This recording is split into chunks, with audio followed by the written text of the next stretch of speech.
우리가 살고 있는 현 시대를 언어 폭발의 시대다 이렇게 말하는 사람들이 있어요. 휴대폰과 인터넷이 매우 발달해서 문자와 이메일, 페이스북, 그리고 트위터, 블로그 등과 같은 그 매스미디어를 통해서 언어가 그야말로 폭발한 시대이기 때문에 매우 적절하게 표현한 것이다 이렇게 볼 수 있습니다. 언어가 인류 역사상 유례가 없을 정도로 폭발하고 있는 것입니다. 아마 우리 성도님들 가운데서도 페이스북 이용하시는 분들 많이 계실 거라고 생각이 돼요. 미국에서 하루 평균에 페이스북에 올려지는 컨텐츠가 10억 개가 넘는다고 합니다. 그리고 트위터, 하루 평균적으로 미국에서 1,500건 이상의 트윗이 올라온다고 말합니다. 말로 인해서 갑자기 뜨는 사람도 생기고 말로 인해서 하루아침에 망하는 사람도 생기는 것을 우리가 볼 수 있습니다. 최근에는 한국의 한 유명한 축구 선수, 여러분 누군지 다 아시죠? SNS, 소셜 네트워크 서비스, 이게 SNS입니다. SNS에서 감독을 비하하는 글을 이렇게 올렸다가 하루아침에 그 사람이 나락으로 떨어지는 것을 우리가 미디어를 통해서 볼 수 있는 것입니다. 오늘 본문 말씀 열왕기상 12장은 솔로몬이 40년간의 통치를 마치고 저가 죽게 된 후에 그 뒤에 왕위를 계승하는 과정을 기록하고 있는 말씀이라 할 수 있습니다. 제가 오늘 본문 말씀을 선택한 이유는 열왕기상 12장을 상세하게 강의하려고 하는데 있는 것이 아니라 언어의 폭발력이 얼마나 큰지를 매우 분명하게 보여주는 하나의 적절한 이해라고 생각하기 때문에 오늘 본문 말씀으로 열왕기상 12장 14절을 결정하게 된 것입니다. 솔로몬이 죽자 이스라엘 지파의 대표들이 솔로몬의 아들 르호보암에게 찾아와서 이렇게 말을 하였습니다. 왕의 부친이 우리의 멍에를 무겁게 하였으니 왕은 이제 왕의 부친이 우리에게 시킨 고역과 매우 무거운 멍에를 가볍게 하소서. 그리하시면 왕을 섬기겠나이다. 이것이 백성들의 대표의 말이었어요. 르호보암이 이 사람들을 물리면서 3일 뒤에 와라. 그때 내가 대답할 것이다. 이렇게 말을 했습니다. 그리고 르호보암이 솔로몬 시대 때부터 왕을 보필했던 늙은 노신들과 상의를 하게 됩니다. 그때 노신들이 르호보암에게 말하기를 왕이 만일 오늘날 이 백성의 종이 되어 저희를 섬기고 좋은 말로 대답하여 이르시면 저희가 영영이 왕의 종이 되리이다 라고 경륜 있는 그런 권면을 하게 됩니다. 그런데 이 르호보암이 늙은 신하들의 권면을 따르지 않고 자신과 함께 자란 젊은 신하들에게 또 의논하게 됩니다. 그들의 조언은 좋은 말이 아니라 포악한 말로 권하라는 것입니다. 그리고 그 포악한 말이 오늘 본문 말씀 열왕기상 12장 14절에 기록되어 있는 것입니다. 표준 세번역은 이렇게 번역하였습니다. 내 아버지가 너희에게 무거운 멍에를 메웠다. 그러나 나는 이제 그것보다 더 무거운 멍에를 너희에게 메우겠다. 내 아버지는 너희를 가죽 채찍으로 매질하였지만 나는 너희를 쇠 채찍으로 치겠다. 라고 르호보암이 포악한 말로 백성들을 협박하게 된 것입니다. 그러자 유대 지파와 베냐민 지파 두 지파만을 제외하고 나머지 10개 지파가 솔로몬의 아들 르호보암을 버려버리고 여로보암을 북이스라엘의 왕으로 세워서 통일 왕국이 졸지에 북이스라엘과 남유다로 분열되어서 분열 왕국이 된 안타까운 역사가 오늘 본문에 기록되어 있다는 사실입니다. 남과 북이 결정적으로 갈리게 된 계기가 무엇입니까? 포악한 말 때문에 나라의 역사가 두 조각이 나버려 것이 바로 오늘의 내용이라는 것입니다. 옛날 헬라의 속담 가운데 이런 말이 있습니다. 혀는 뼈 하나 없고 아주 약하지만 사람을 찔러 죽이기도 하고 역사를 건설하기도 한다라는 말이 있어요. 여러분 참 맞는 말 아닙니까? 혀는 뼈 하나 없지만 사람을 찔러 죽이기도 하고 심지어 역사를 바꾸기도 해요. 오늘 열왕기상 12장의 말씀이 바로 이 포악한 혀의 말로 인해서 나라의 역사가 바뀌는 그런 극적인 상황을 묘사하고 있는 것입니다. 말로 인해서 나라의 역사도 바뀌니 개인의 역사도 당연히 바뀌게 된다고 생각하는 것이 타당한 결론일 것입니다. 오늘 설교의 제목은 Change Your Words, Change Your World입니다. 당신의 말을 바꾸십시오. 그리고 당신의 세계를 바꾸십시오.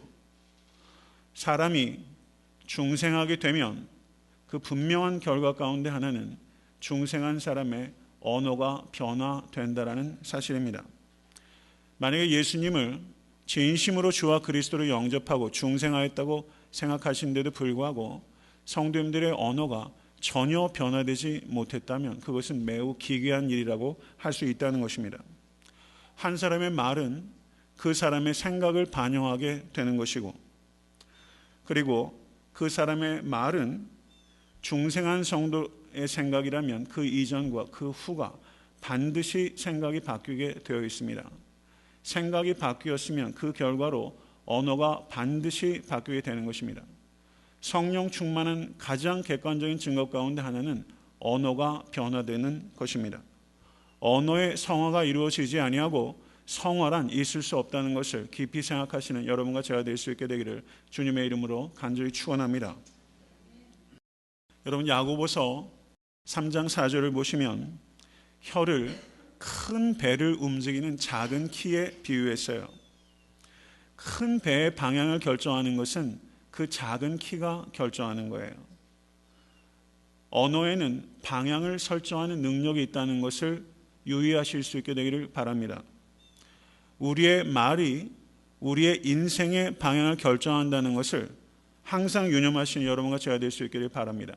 저를 따라 하십시오. 말이 바뀌면 운명이 바뀐다. 말이 바뀌면 운명이 바뀌어요. 말이 바뀌면 삶이 바뀌게 되는 것입니다. 그런데도 어떻습니까? 우리가 하루하루 살면서 말의 중요성을 망각하며 살 때가 참 많이 있다는 것을 우리가 되돌아보게 됩니다. 여러분, 이런 실험을 한번 해보시기를 바랍니다. 하루를 시작하시면서 집을 나가실 때 오늘 다른 사람들에게 유익한 말만을 하겠다라고 결심을 하실 수 있게 되길 바라요. 매일같이 집을 나설 때 이건 정말 좋은 결단입니다. 오늘 하루는 다른 사람에게 유익한 말만 하겠다. 그런 결단을 하십시오. 그리고 집에 돌아오셔서 하루를 마감하고 주무실 때는 오늘 하루 내가 한 말들을 되새겨 보실 수 있게 되기를 바랍니다. 하루의 시작은 유익한 말만 하겠다고 결단하시고, 그리고 하루의 마지막은 하루의 말을 되돌아본다면 얼마 지나지 않아서 성도님들 삶 가운데 이 말의 능력을 실제적으로 체험하게 되실 것입니다. 말을 바꾸면 삶이 바뀐다라는 책이 있습니다.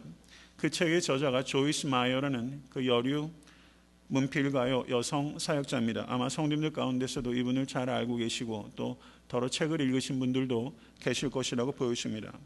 그 책에서 이 조이스 마이어라는 그 여류 기독교 문필가가 자신의 고등학교 시절을 회상한 이야기가 있는데 그 이야기가 매우 감동적이어서 여러분에게 소개하고자 합니다. 이 조이스 마이어가 고등학교 다닐 때 고등학교 1학년 같은 반에 카일이라는 학생이 있었습니다. 그런데 금요일 오후 수업이 끝난 후에 카일이 학교 그 락커에 있는 모든 교과서를 다 주섬주섬 챙겨가지고 집으로 가는 것입니다. 그래서 이 마이어가 왜 주말에 교과서를 다 가지고 갈까? 저 녀석은 어쩔 수 없는 공부벌레로군 하면서 이 조이스 마이어도 집으로 가는 발걸음을 뗐다는 것입니다. 그런데 얼마 지나지 않아서 반의 악동 녀석들이 이 카일의 길을 막아서더니 카일이 가지고 있던 책을 땅바닥에 내팽개치고 그리고 카일이 쓰고 있던 안경도 몇 미터나 날아가게 되었습니다. 그래서 카일이 그 자리에 앉아서 크게 낙심하고 있는데 이 아이들이 물러난 후에 이 조이스 마이어가 이 카일에게 다가가서 떨어진 안경을 주워 주면서 이렇게 말을 했다는 것입니다. 쟤네들은 정말 못됐어. 언제 철이 들는지 괜찮니? 하고 말하면서 혀를 끌끌 차면서 이 카일에게 말을 건네자 이 카일이 이 마이어에게 고마워 하면서 환하게 미소 지었던 것이 이 조이스 마이어와 카일의 우정이 시작된 계기가 되었다는 것입니다.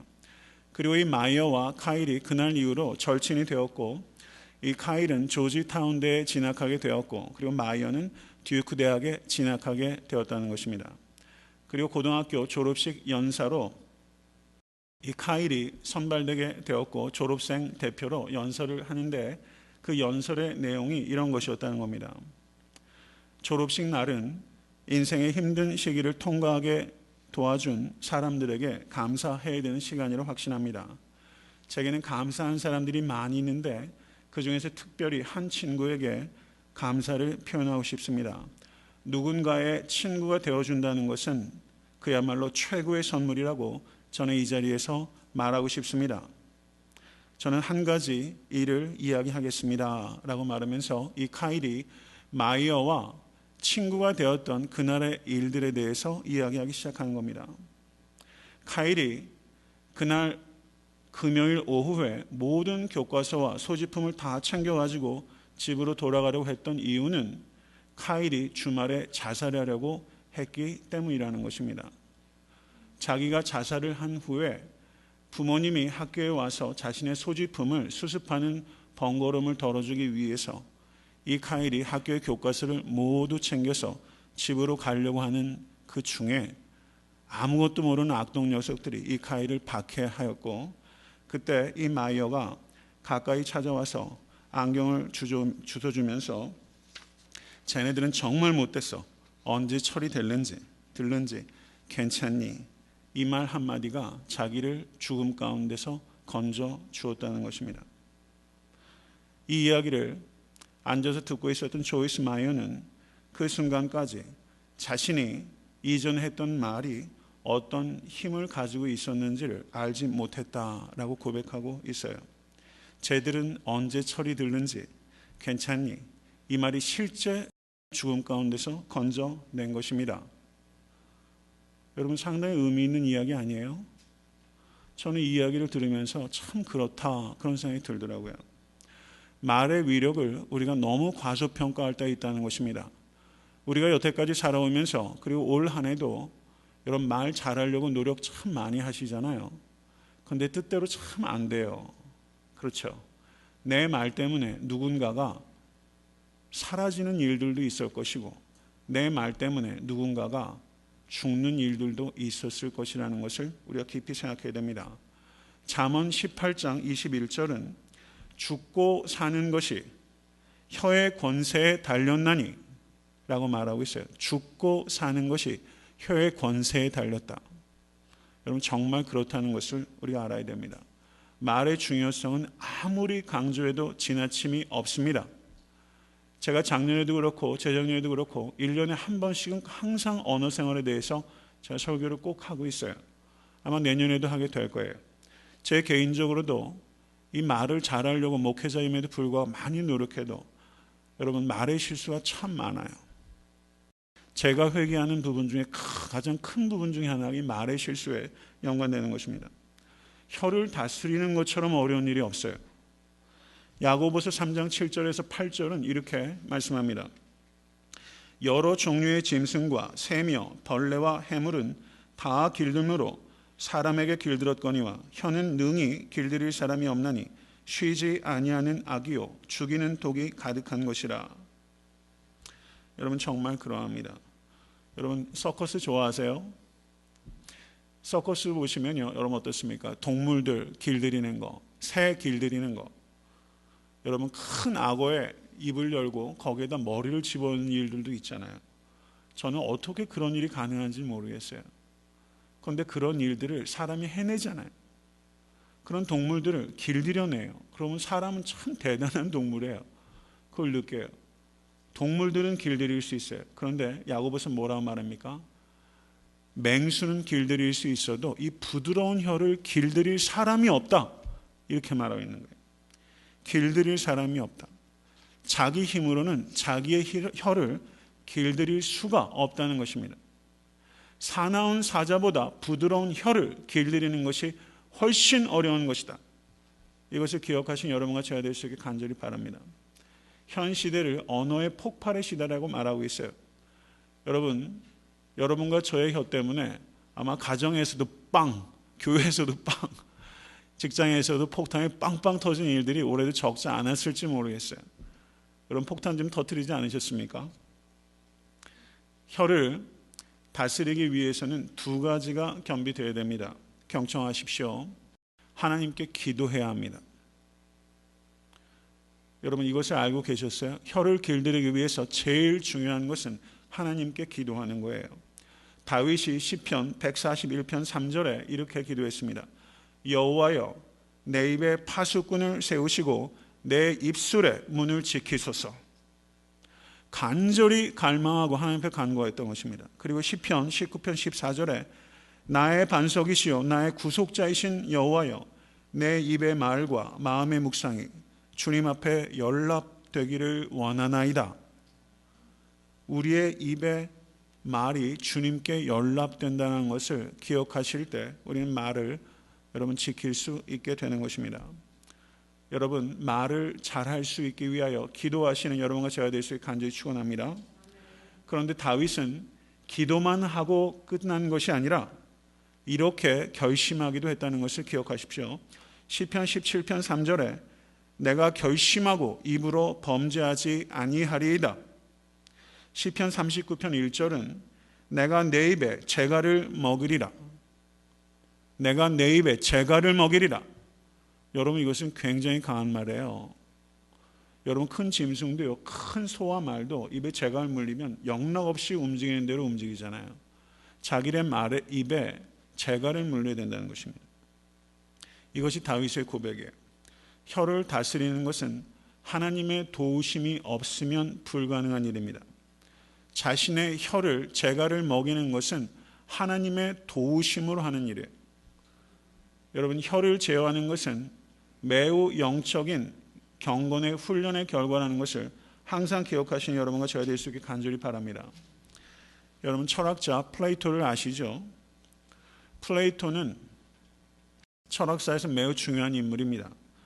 플레이토 이후에 철학자들은 모두 플레이토의 각주를 단 것에 불과하다라고 말할 정도로 플레이토는 영향력이 큰 사람인데요. 이 플레이토가 이런 말을 했어요. 지혜로운 사람들은 말해야 할 것이 있기 때문에 이야기한다. 바보들은 뭐래도 말해야 하기 때문에 이야기한다 라고 말했어요. 여러분 깊이 있는 말입니다. 지혜로운 사람들은 말해야 할 것이 있기 때문에 이야기를 하고 바보들은 뭐래도 말해야 하기 때문에 이야기한다. 여러분 그러나 어떻습니까? 말해야 할 것과 말하지 말아야 할 것을 구별하는 것은 매우 어려워요. 결코 쉬운 일이 아닙니다. 여러분 오늘 이 아침에 여러분과 제가 결단하실 수 있게 간절히 바랍니다. 말해야 할 것과 말하지 말아야 할 것을 구별하는 것을 평생의 목적으로 결정하십시오. 이건 평생의 목적으로 삼아야 되는 거예요. 말해야 할 것과 말하지 말아야 할 것을 구별하지 못해서 우리가 얼마나 많은 폭탄들을 터뜨리는지 몰라요. 이것을 평생의 목표로 삼는 여러분과 제가 될 수 있게 간절히 바라야 됩니다. 오늘 설교는 말하지 말아야 할 것들에 대해서 국한되어 여러분에게 전하고자 합니다. 왜냐하면 좋은 말을 하기 위해서는 먼저 나쁜 말을 씻어내야 되는 것입니다. 여러분 집에 새로운 가구를 들이기 위해서는 집을 먼저 청소해야 되는 것과 같은 이치예요. 그러면 우리가 씻어내야 될 말들은 어떤 말들이 있습니까? 제가 가만히 생각해 봤어요. 불평말, 불신의 말, 불필요한 말, 음란한 말, 부정한 말, 분노의 말, 중상하는 말, 이간질하는 말, 포악한 말, 모욕하는 말, 수근거리는 말, 어리석은 말, 희롱하는 말, 회방하는 말, 부끄러운 말, 교만한 말, 저주하는 말. 그 외에도 여러분 씻어내야 될 말의 종류는 정말 무한대인 것 같아요. 저는 개인적으로 오늘 설교 준비하면서 한 사람도 안 찔릴 사람 없겠다 이 생각 각오했어요. 한 사람도 안 찔릴 사람 없어요. 오늘 많이 찔리셔야 됩니다. 제 자신도 이 부분에 대해서 항상 많은 생각을 함에도 불구하고 참 많은 실수를 해요. 모든 문제는 항상 말에서부터 비롯되는 것입니다. 저는 지금 제가 열거한 씻어내야 되는 말들 중에서 오늘은 특별히 세 가지에 집중하고자 합니다. 첫 번째, 지나치게 많은 말을 하는 것을 삼가야 됩니다. 두 번째, 다른 사람 말하는 것 삼가야 됩니다. 세 번째, 거짓말하는 것 삼가야 됩니다. 저는 실천해야 될 많은 말들 중에서 오늘은 이 세 가지에 집중하고자 하고, 그리고 추후에 이어지는 언어에 대한 설교를 하면서 다른 부분들을 좀 더 깊이 있게 다루도록 하고자 합니다. 첫째, 너무 많은 말을 하는 문제가 있어요. 말을 잘하기 위해서는 전제가 하나 필요합니다. 말을 잘 들어야 돼요. 말을 잘하려면 말을 잘 들어야 돼요. 그런데 내가 말을 하면서 다른 사람의 말을 들을 수 있습니까? 없습니까? 들을 수 없어요. 내가 지나치게 말을 많이 하면 반드시 들음에 문제가 생긴다는 것을 우리가 기억해야 됩니다. 하나님께서 우리에게 귀는 2개를 주셨고 입은 하나를 주셨어요. 이것은 어떤 의미가 있습니까? 듣는 것에 더 집중하라고 우리에게 이렇게 주신 것이다. 이렇게 이해할 수가 있는 것입니다. 잠언 10장 19절을 보시면 이렇게 말씀합니다. 말이 많으면 허물을 면키 어려우나 그 입술을 제어하는 자는 지혜가 있느니라. 말이 많으면 허물을 면키가 어려워요. 전도서 5장 2절의 말씀은 이렇게 말씀합니다. 경청하십시오. 너는 하나님 앞에서 함부로 입을 열지 말라. 급한 마음으로 말을 내지 말라. 하나님은 하늘에 계시고 너는 땅에 있음이라. 그런즉 마땅히 말을 적게 할 것이라. 여러분, 이런 말씀 있는 줄 아셨어요? 마땅히 말을 적게 할 것이라. 함부로 입을 열지 말라. 여러분, 기도할 때도요, 함부로 너무 입 여는 것 경계하셔야 됩니다. 마땅히 말을 적게 할 것이라. 제가 읽었던 책 중에 소개하고 있는 좋은 책이 하나 있어서 제가 인용을 합니다. The Journal of John Ullman 이라는 책이 있어요. 존 울먼의 일기입니다. 그 내용의 일부를 소개하고자 합니다. 존 울먼이라는 분은 1720년에 태어나서 1772년에 죽은 미국의 유명한 설교자예요. 그 책의 일기의 내용을 제가 함축적으로 요약해서 전달합니다. 존 울먼의 일기에 나오는 내용입니다. 나는 엄숙한 기분으로 모임에 참석했다. 그 모임에서 일어서서 말을 할 기회를 얻게 되었다. 그러나 나는 하나님께서 원하시고 나에게 요청되는 것 이상의 말을 하였다. 그리고 몇 주간 아무 빚도 없는 마음의 고통을 겪었다. 몇 주간의 고통 끝에 하나님께서 자비를 베푸시고 위로의 성령을 내게 보내주셨다. 약 6주간이 지나서 어느 모임에서 말을 할 기회가 또 찾아왔다. 나는 약간의 말을 하였다. 그리고 평화를 누렸다라고 말을 했어요. 나는 약간의 말을 하였다. 6주 전에는 필요 요청되는 것 이상의 말을, 하나님께서 원하시는 것 이상의 말을 하였다. 그리고 6주 동안 지옥 같은 고통을 경험했어요. 그리고 그 후에는 또다시 요청을 받았을 때 약간의 말을 하였다. 여러분은 어떻게 느끼시는지 모르겠어요. 저는 이 이야기를 읽으면서 1700년대의 사람이에요. 굉장히 깊이 있는 영성이라고 생각이 되더라고요. 약간의 말을 간결하고 분명하게 하는 연습이 우리 가운데 필요합니다. 심지어 설교자조차, 유명한 설교자조차 요청받았을 때 지나친 말을 하는 것이 그 사람의 영혼의 평안을 깨뜨렸어요. 하물며 여러분과 저는 지나친 말을 한다면 그것은 우리의 영혼에 결코 유익이 없다는 것을 여러분과 저는 깨달아야만 된다는 것입니다. 여러분, 혀는 영혼의 온도계입니다. 번웨퍼 목사님께서 이런 말씀을 하셨어요. 우리 혀를 멈추는 것은 영적 고요함의 결과입니다 라고 말했어요. 우리의 혀를 멈추는 것은 영혼이 고요하다는 것을 나타내는 온도계라는 거예요. 그러므로 혀를 지나치게 놀린다는 것은 영혼이 고요하지 못하다는 것을 나타내는 것이다. 이렇게 말씀할 수 있다는 것입니다. 고요함은 하나님께 대한 신뢰와 밀접하게 연관이 되어 있습니다. 말을 지나치게 많이 하는 것은 하나님에 대한 신뢰에 문제가 있을 수 있다는 것을 나타내는 것이다. 이렇게 볼 수 있다는 것입니다. 불필요한 말을 하지 않기 위하여 매우 심각할 정도로 힘을 다하시는 여러분과 제가 될 수 있게 되기를 간절히 바랍니다. 명확하게 말을 하고 한 말을 실천하기 위해서 힘을 쓰셔야 됩니다. 많은 말을 한다는 것은 그만큼 불명확한 말들이 섞일 수밖에 없는 것이고, 그러면 불명확한 말을 실천하는 것은 불가능한 것입니다. 그러므로 말을 많이 한다는 것은 실천할 수 없는 말을 그만큼 많이 뱉어낸다는 것을 의미하는 것입니다. 우리가 생각할 때 말을 많이 하면 소통이 잘 된다라고 생각하고 있는데 그건 착각이에요. 말이 많으면 말이 여물 수 있는 시간을 가질 수가 없습니다. 내면이 비어 있으면 오히려 서둘러 말을 길어내요. 여러분, 말의 실수가 가장 많을 수 있는 사람이 저는 목회자로 생각해요. 어쩔 수 없이 말을 많이 할 수밖에 없는 입장에 제가 처해 있잖아요. 제가 굉장히 두려움을 이 부분에 있어서 느껴야 되는 것입니다. 여러분, 어떤 사람이 더 신뢰가 가는지 한번 생각해 보세요. 말이 많은 사람에게 더 신뢰를 주시겠어요? 아니면 말을 아끼는 사람에게 더 신뢰를 주시겠어요? 전자입니까? 후자입니까? 말을 아끼는 사람에게 훨씬 신뢰가 되는 거예요. 말을 지나치게 말을 많이 하게 되면 그것은 언어가 아니라 소음으로 전락할 수 있다는 것을 경계하실 수 있게 간절히 바랍니다. 여러분, 말 적게 해서 후회하는 일은 없어요. 말 많이 해서 후회하는 일들은 많아요. 우리 집사람하고 저 가끔 신방을 하게 되면 집사람이 차 타고 가다 그래요. 오늘도 자기가 말을 너무 안 했대요. 우리 집사람 말을 너무 안 해요, 진짜로. 근데 대개의 경우는 어떻습니까? 집에서는 안 그렇습니다. 말을 해서 후회하는 경우가 거의 대부분이에요. 말 안 해서 후회하는 경우는 사실 없어요. 여러분, 말수를 줄이기 위해서 여러분과 제가 노력할 수 있기를 간절히 바랍니다.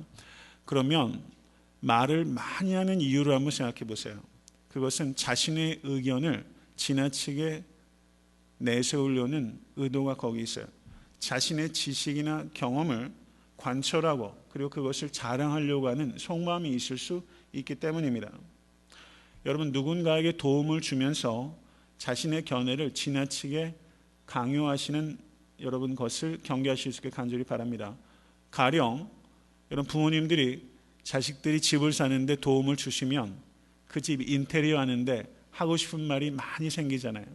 그렇죠. 왜냐하면 도움을 주셨기 때문에. 그럴 때도 경계해야 되는 것이라고 말을 하는 것입니다. 도움을 요청받았을 때도 간결하게 말하기 위해서 노력해야 되는 것이고, 그런데 요청받지도 않았을 때 자신의 견해를 지나치게 많이 피력하는 것, 이것이 말이 많아지는 이유라는 것입니다. 여러분, 조심해야 될 것이 내 생각에는 이라고 말을 시작할 때가 많이 있잖아요. 그때 더 생각하세요. 내 생각에는 이라고 말할 때 이 말이 꼭 해야 되는 말인지를 생각하십시오. 여러분, 그렇게 해서 이것을 주의하시기 바랍니다. 전도서 3장 7절을 보시면 잠잠할 때가 있고 말할 때가 있으며 라고 말했어요. 말해야 할 필요가 있는 말을 말해야 할 때 말하는 성도 되실 수 있게 간절히 바랍니다. 말해야 할 필요가 있는 말을 말해야 하는 때에 말하는 것이 말 잘하는 거예요. 필요가 있는 말을 필요가 있는 때에 말을 해야 됩니다. 두 번째, 다른 사람 말하는 것을 실천해야 됩니다. 존경받는 성자에게 제자들이 가서 이런 질문을 했어요. 선생님, 지금까지 평생 살아오시면서 가장 쉬운 일이 무엇이었습니까? 그랬더니 그것은 남의 말을 하는 것이다. 그러면 선생님, 가장 힘든 일은 무엇입니까? 그것은 겸손한 것이다. 이렇게 말했다는 거예요. 가장 하기 쉬운 것은 남의 말 하는 거예요. 여러분, 이거 경험적으로 잘 아시죠? 남 이야기하는 게 제일 쉬워요. 그리고 남 이야기하는 게 제일 재밌어요. 안 그렇습니까? 잠언 26장 22절을 보시면 헐뜯기를 잘하는 사람의 말은 맛있는 음식과 같아서 뱃속 깊은 데로 내려간다. 성경에 이런 말이 또 있네요. 헐뜯는 말은요, 맛있는 음식과 같아요. 그냥 꿀꺽꿀꺽 먹어요. 뱃속 깊이 내려가요. 여러분, 이 음식 참 많이 만들고 많이 먹으면서 우린 살아왔잖아요. 성도 간에 가만히 이렇게 서로 앉아 있다면 대면대면하고 할 말 떨어질 때 있어요. 그때 남의 말 하기 쉽습니다. 지루하면 남 얘기하기 쉬워요. 잠언 25장 9절을 보시면 너는 이웃과 다투거든 변론만 하고 남의 은밀한 일을 발설하지 말라라고 말합니다. 안 알려줘도 되는 일, 다른 사람에게 친절하게 알려주지 마시기를 바랍니다. 몰라도 되는 일, 굳이 알려고 하지 마시기를 바라요. 하나님께서는 우리가 지식을 갖기를 원하십니다. 그런데 다른 사람의 은밀한 일에 대한 지식 갖기를 원치는 않으신다는 것을 기억하십시오. 이런 말이 있습니다. 모르는 사실이 나를 해치지 않는다라는 말이 있어요. 모르는 사실이 나를 해치지 않아요. 알기 때문에 내가 상하는 일들이 많이 있다는 것을 우리가 깨달아야 돼요. 지나친 호기심 갖는 것, 그것이 죄일 수 있다는 것을 항상 경계하신 여러분과 제가 될 수 있게 간절히 바랍니다. 다른 사람 말하게 되는 경우는 되게 어때요? 좋은 말들 하게 돼요? 나쁜 말들 하게 돼요? 나쁜 말들을 하게 돼요. 좋은 말들은 살짝 스쳐가죠. 근데 나쁜 말들은 깊이 있게 해요. 필연적으로 말이 붙어요. 그리고 말이 앞뒤가 잘려져요. 그러면 이 말이 괴물이 되고 괴담이 되는 것을 우리가 많이 경험해요. 이렇게 돼요. 비방하는 것을 가벼운 죄라고 생각하지 않으실 수 있게 간절히 바랍니다. 로마서 1장 29절에서 30절은 모든 불의, 추악, 탐욕, 악의가 가득한 자요, 시기, 살인, 분쟁, 사기, 악독이 가득한 자요, 수근수근하는 자요, 비방하는 자요 라고 말하고 있습니다. 수근수근하는 죄가 얼마나 심각하게 다뤄지는지 보세요. 수근수근하고 비방하는 것이 살인과 사기와 같이 지금 병렬적으로 이야기되고 있다는 거예요. 수근수근하는 것. 여러분, 이런 일들이 참 많이 있잖아요. 교회 내에서도 매우 조심해야 되는 부분이 이런 부분입니다. 수근수근하는 것, 비방하는 것. 여러분, 디모데후서 3장 3절을 보시면 말세의 징조 가운데 하나가 참소하는 것, 이거는 비방하는 것이다 이렇게 말했어요. 말세의 징조입니다. 다른 사람의 평판을 손상시키는 것은 살인행위예요. 이것은 인격살인입니다. 이 심각성을 깨달으실 수 있게 간절히 바랍니다. 다른 사람을 비방하는 말은 세 명의 영혼을 손상시킵니다. 말하는 사람의 영혼을 손상시켜요. 이것을 아셔야 돼요. 비방하는 사람 자신의 영혼이 손상돼요. 듣는 사람이 손상돼요. 그리고 말해지는 사람의 영혼이 손상됩니다. 세 사람의 영혼이 손상되는 심각한 죄라는 것을 우리가 깨달아야 됩니다. 그것은 내가 한 말입니다. 그것은 내가 쓴 것입니다. 라고 떳떳하게 밝힐 수 없다면 그런 말 삼가시고 그런 글 쓰지 말아야 된다는 거예요. 여러분, 그 인터넷상에서도 글 쓸 때 그 실명제 뭐 이런 거 있잖아요. 내가 말할 때 여러분, 이 말을 다른 사람 앞에서도 떳떳하게, 그 말은 내가 한 말입니다. 그 글은 내가 쓴 글입니다.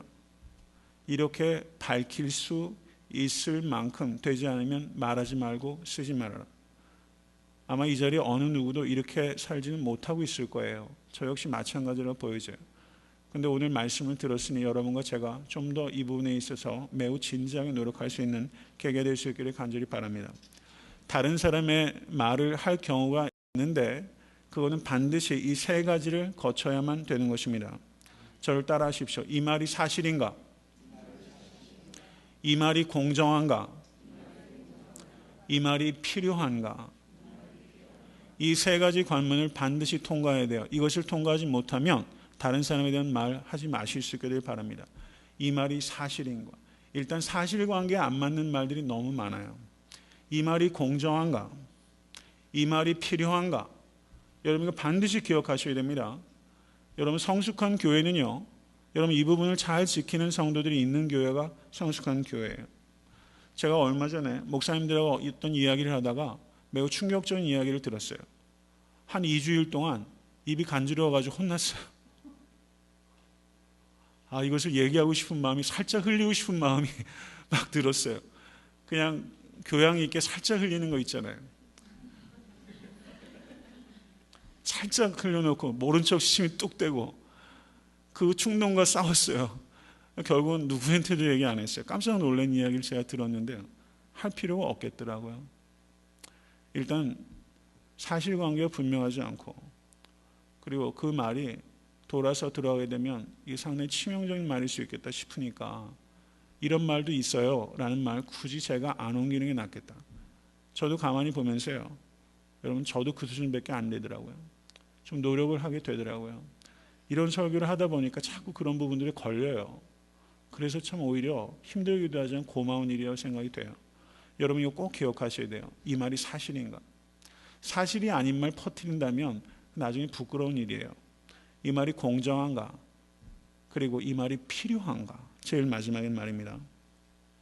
비방한다. 비방하는 자를 디아블로스라고 말해요. 디아블로스가 비방하는 자인데 이 말이 마귀를 지칭할 때 디아블로스라고 말해요. 우리가 비방할 때는 마귀의 도구가 되어서 마귀의 일을 하는 것이라고 성경은 말하는 것입니다. 여러분 만약에 난 크리스찬이 여러분에게 오셔서 이런 식으로 말을 한다면 어떻게 대처해야 되겠습니까? 여보게 이런 그 소식 들었어? 이거 비밀인데 당신만 알고 있어야 돼. 당신만 알고 있어야 돼. 이 말 들으면 벌써 다 알고 있다고 생각하시면 돼요. A가 글쎄 바람 피웠대. 그런데 알고 보니까 그 안에 B가 더 문제지 뭐야? 만약 이런 말을 여러분이 들린다 한번 생각해 보세요. 난 크리스찬이. 그러면 이렇게 대응하는 것을 한번 염두에 두시고 응용하십시오.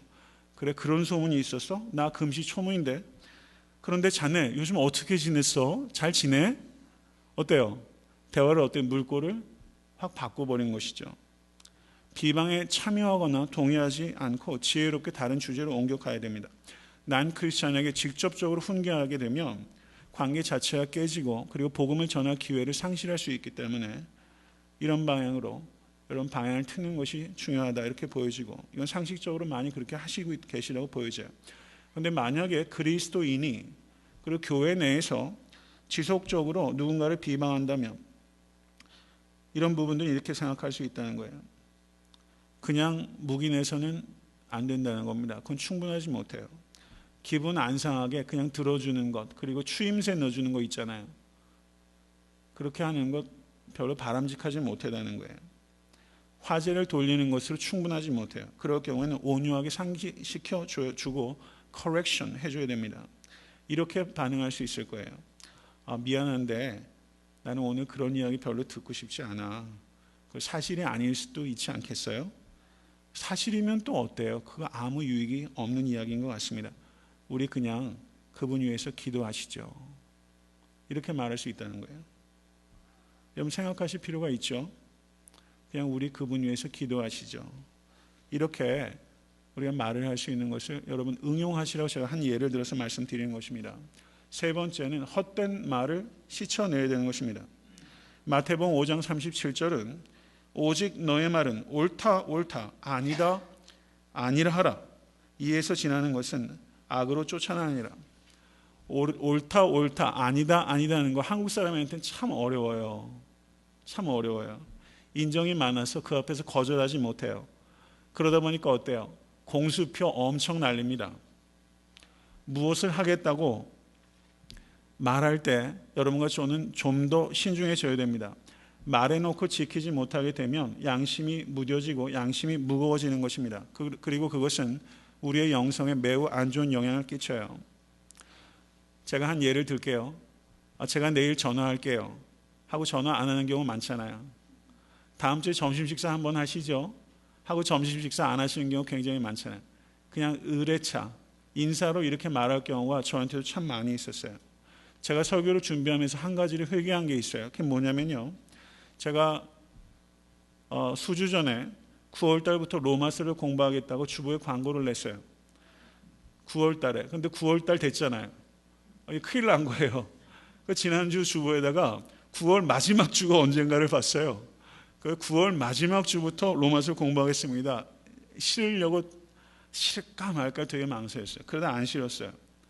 왜 안심하냐면 교회 이전하는 게 있고, 그리고 제 건강 상태가 조금 아무래도 제가 목 디스크 때문에 아직 좀 애를 먹고 있어서 조금 무리겠다 싶어가지고 조금 더 시간이 필요하다 싶어가지고 제가 지난주에 광고를 실으려다가 내려놨어요. 그런데 문제가 하나 남더라고요. 제가 너무 경솔하게 9월부터 하겠다고 광고를 한 것, 그 부분을 제가 지금 회개하게 되더라고요. 심지어 우리 교회 성도가 아니신 분 중에 로마서를 공부하고 싶어서 그거 기다리신 분도 있대요. 그러니 제가 얼마나 이 공수표 날린 거예요. 좀 더 신중해야 되는데 그렇지 못했구나. 말을 손바닥 뒤집듯이 바꾸는 것 많이 조심해야 되겠구나. 제가 그거 느꼈어요. 제가 읽은 책 중에 이런 이야기가 있었습니다. 이 저자가 플로리다를 방문했을 때 어느 한 부부를 알게 되었는데, 조이스 마이어가 플로리다 한 부부에게 이런 말을 했다는 거예요. 세인트 루이스 한번 오세요. 오시면 저희 집에서 묵으실 수 있습니다. 그리고 제가 도시관광 잘 시켜드릴게요. 이렇게 한 부부에게 말을 했어요. 그리고 까마득하게 잊어버렸어요. 그리고 몇 달 지나서 그 부부한테 전화가 왔어요. 세인트 루이스를 가려고 하는데 언제 가면 좋겠습니까? 이렇게 조이스 마이어에게 전화가 왔다는 거예요. 조이스 마이어가 당황했겠습니까? 안 했겠습니까? 당황했죠. 적당한 핑계를 둘러대려고 했다는 거예요. 그런데 하나님께서 이 조이스 마이어에게 강한 마음의 감동을 주셨대요. 한 말을 지키라 라는 하나님의 감동이 있었대요. 그래서 그 부부를 머물게 하면서 도시를 다 구경시켜 주면서 그 일을 통해서 하나님께서 조이스 마이어에게 가르쳐 주신 게 있었어요. 그것은 뭐냐면 말을 할 때는 신중하게 할 것과, 그리고 한 말에 대해서는 지켜야 된다는 것을 하나님께서 조이스 마이어에게 가르쳐 주셨어요. 저도 이런 말 좀 했던 것 같아요. 언제 애틀랜타 한번 오세요. 오시면요, 제가 다 구경시켜 드릴게요.